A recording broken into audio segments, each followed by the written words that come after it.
Hi, Todd here from Urban Sound Studio, and today we're comparing the Nektar CS12 to Softube's Console 1 channel. Now, spoiler alert, you're going to find out that these are two very different products, but they're still worth comparing because each one has their own way of working within your studio environment, and we'll be able to take a look at the differences and benefits of each product. First up, let's talk about build quality. Both products look great on your desk. Nektar has one large screen to help you figure out what you're controlling, while Console 1 channel has two extremely high-quality screens that are customizable, adapt to your mix moves, and tie into the clearly labeled sections. The CS12 is all plastic on the front and also on the back. One positive about this is it's extremely lightweight, but has limited stand options. It features rubberized soft buttons with different colored backlighting. Console 1 channel has a solid metal top, and the molded back has integrated VESA mount options. Also, these mounts are available on the sides of the unit for easy mounting to a stand. The push buttons are a premium click and feature high-end light guides that communicate track color, metering, and more. You can see these small meters at the top of each button. When it comes to the feel of the knobs, the CS12 feels great with their encoders. And you could use the zoom tool to fine-tune your adjustments since encoders do have limited resolution. Meanwhile, channel has a mind-blowing premium feel due to the use of analog potentiometers instead of digital encoders. This means that because of the premium resolution, you do not need a fine-tune button. Softube actually uses the tagline, "It feels analog because it is analog," and that's true. You feel the difference between these and a generic encoder. Most obvious is, of course, that the CS12 has a 100mm fader that's motorized and feels really solid. It's also nice for automation moves. Console 1 channel does not have a fader, but for those looking to add faders, Console 1 fader adds a total of 10 faders to grow your system over time. While the build quality of Console 1 channel wins, realize that it comes in at about twice the price, which is something to consider. But now let's look at something different, which is how each of these products integrate with your DAW and see how quickly we could get our mix up and running. The CS12 is really like three different units put together. On the left, we have our fader and automation. The middle is our transport, and the right side is where we can control plugins. We have our transport at the bottom, and then up above that, we have DAW functions such as zoom. You could turn on and off cycle selection, and the ability to open and close the mixer, plus a lot more. You can see that as we switch tracks, the CS12 shows us the different track names and colors. Let's do some mixing. Dangerous, I don't think I'll last. You don't even know. Shake it fast, like whoa. Let's get it, like whoa. Drop down and let's get it. You're a fine little mama, but that thing right behind you is all I want. So let me see that thing like whoa. Let's get it, like whoa. Drop down and let's get it. That was some basic balancing, but now let's focus on some panning. And we will first solo our strings and horns.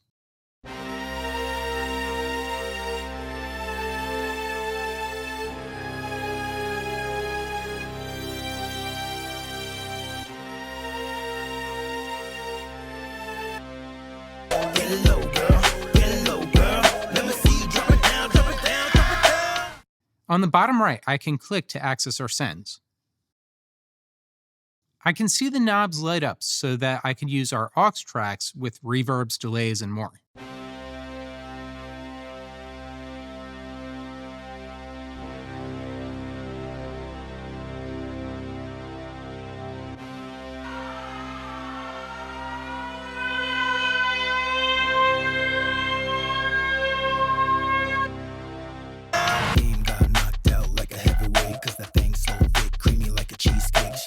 Let's add some reverb and delay to our vocal.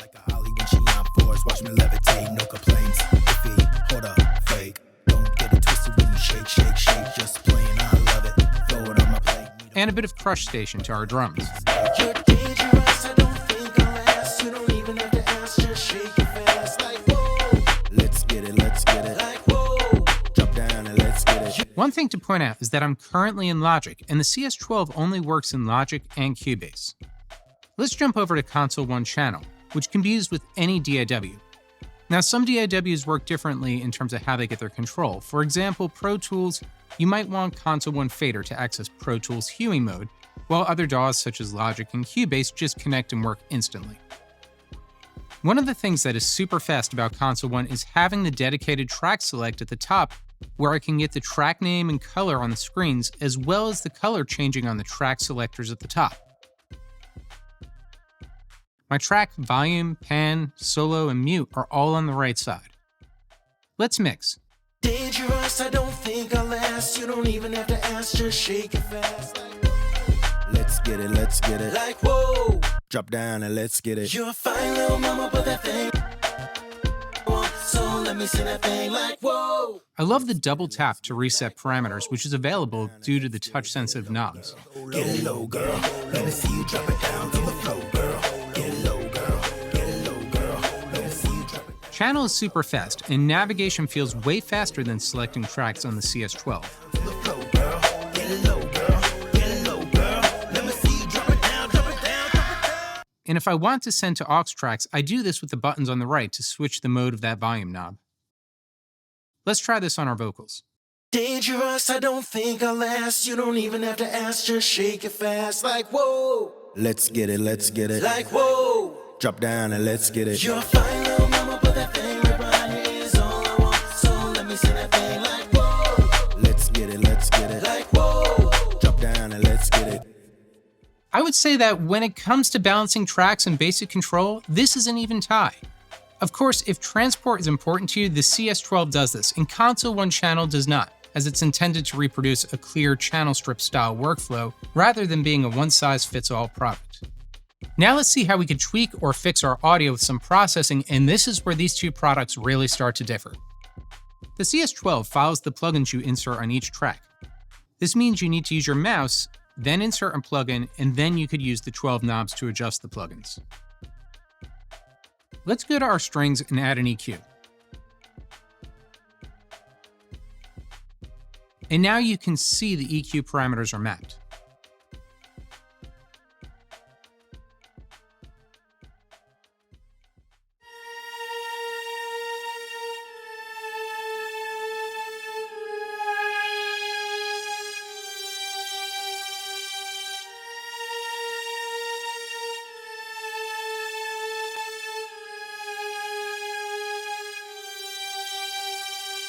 You can see that since many parameters are mapped, I need to rely a lot on the screen, and for many plugins, I might need to bank between pages of mappings. We can close the plugin window from the hardware. Now let's add some depth with the Ensemble plugin.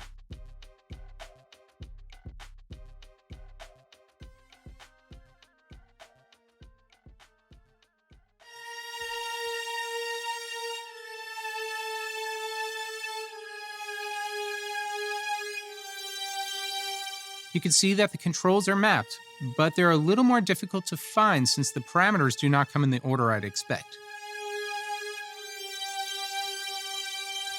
Shift plus the plugin slot bypasses it. And it's pretty quick to switch through the plugin slots with the buttons. You get to see the original GUI of the plugin, but there's going to be a learning curve as the location of each parameter will change from one plugin to the next. Now let's select our drums and affect those. One benefit is that for those of you looking for generic control of any product, this product basically offers this. Let's try a third-party plugin such as SoundToys Devil Lock.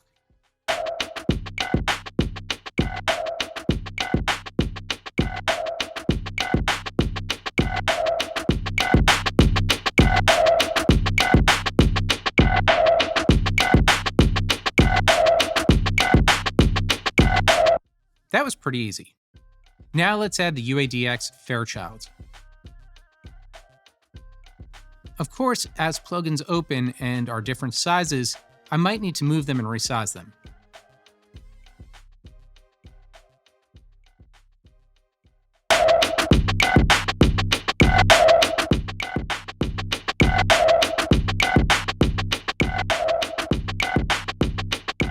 Okay, this one works, but for some people, it might not be intuitive as to where each parameter is located or which parameters are ganged together.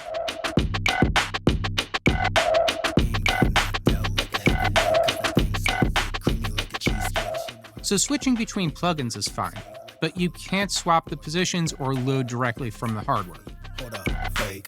Don't get it twisted when you shake, shake, shake. Just playing, I love it. Throw it on my plate, need a fork and a knife, bite it like a piece of steak. You're dangerous, I don't think I'll last. You don't even have to ask, just shake it fast, like whoa. Turning to console one channel, this is where we have a clear winner. The layout of the hardware clearly shows that each knob has a one-to-one assignment, so you always know what knob to use. Actually, it's so easy to learn and navigate that many blind and visually impaired users turn to this unit as their main way to mix. If I want to process with console one channel, I just need to insert a single plugin on those channels. It's one click and I'm up and running with a full suite of many different plugins. If I hit the display on button, I see the on-screen display, which was created with professional engineers in mind to make your workflow faster. So instead of seeing the original GUI, you get feedback on the adjustments you make. This means that everything's faster and the focus is on the sound quality rather than what the GUI looks like. So right in front of me is my tape, filters, dual shapes, dual EQs, dual compressors, and drive for each track. Let's focus on the strings again. I'll remove some low end,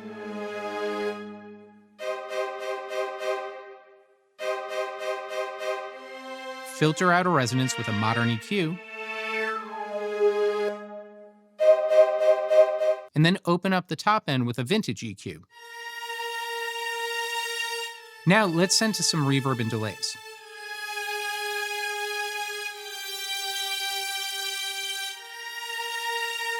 And it's really easy because the parameters are all labeled and always located in the same exact spot. I'll use a binaural panner to position those strings further back in the room.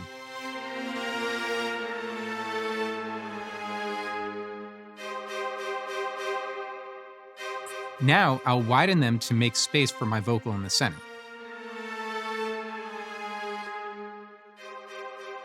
If I want different processing in any section, I could swap out for any of my supported Softube, Universal Audio, FabFilter, or Plugin Alliance products.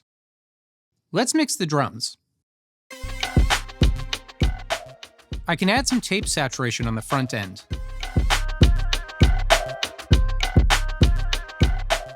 Now, let's swap out my FET compressor with that same UAD Fairchild we had before.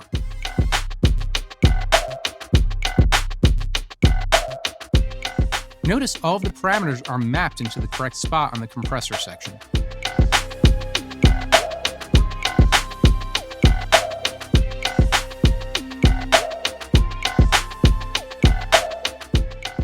And if I want, I could parallel mix some dry signal right from the unit and then crush the drums more without losing the transient punch. Now I'll use my output drive to add some extra saturation.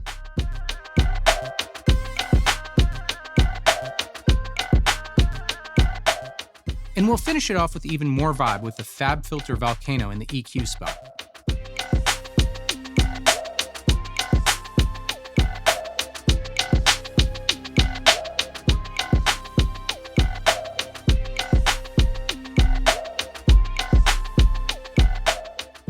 Let's mix the vocals back in.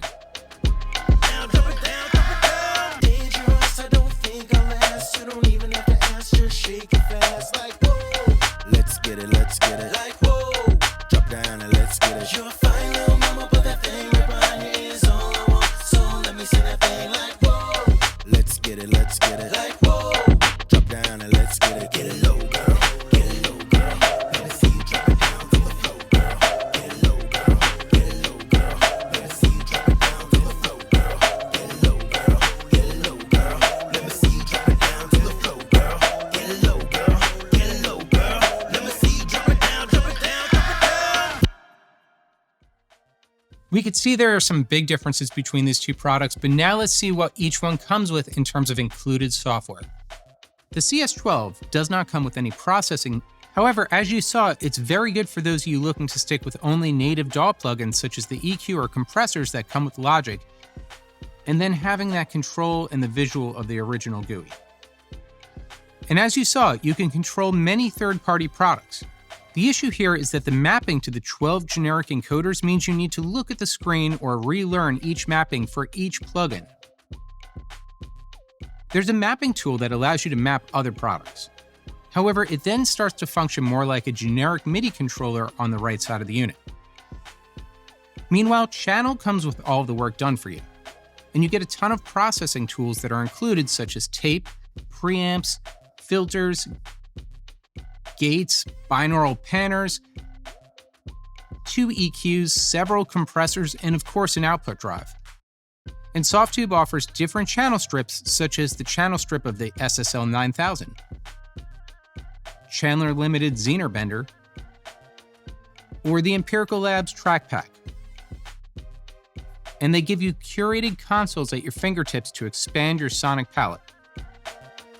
I think that for many of us, we can find a reason to own both of these units. See, the Nektar CS12 is great for those of you that want to control native channel strips within the DAW, or want to try getting hands-on for the very first time with some tactile control over your mix.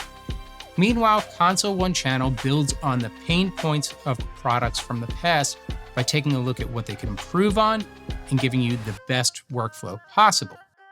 Really, it's just two different solutions. But what are your thoughts? Which one's best for you? Leave some comments in the chat below. And as always, please help support this channel by liking the video and hitting subscribe.